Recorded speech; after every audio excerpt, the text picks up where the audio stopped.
আপনাদের বউ আছে কার কার একটু হাত তুলেন তো। বউ আছে? আচ্ছা আচ্ছা আচ্ছা, বউ আছে, হাত নামান হাত নামান। এবার বউ নাই সিঙ্গেল কারা কারা তারা হাত তোলো। ইন্নালিল্লাহ। আপনারা দেখেন, এই যে আপনারা দেখেন, আহা, আপনাদের কারো বউ নাই? এ আমি বিশ্বাস করি না। মিথ্যা না সত্যি রে বাবা?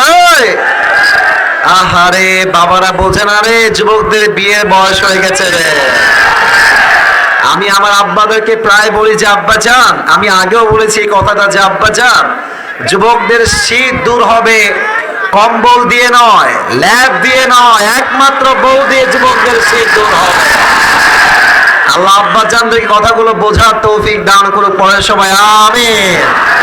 আমি দেখেছি বাবারা বুঝতে চাইলে অনেক সময় মেয়েরা বোঝে না যুবক ভাইরা। অনেক মেয়ে দেখবা টাকা পাইলে টাকলার সঙ্গে বিয়ের বিয়েতে বসতে চায় না, এরকম মেয়ে তো রংপুরে নাই। আরে নাই। আল্লাহ হেদায়েত দান করুক, পরে সবাই আমিন। আমি রংপুরে দেখেছি বাবারে বাবা, অনেক মেয়ে মানে রাস্তা দিয়ে হাঁটতেছে আপনাদের পার্কে, ওই যে আপনাদের রংপুরের মেইন শহরে, ওরে বাবারে হাতে মোজা पायो मुझा इधर निकाब पड़ा मुन अब यार ये तो अभी के भी जन्नत से भाग के दुनिया में आई है, ये तो कंफर्म जन्नती है यार माशाअल्लाह।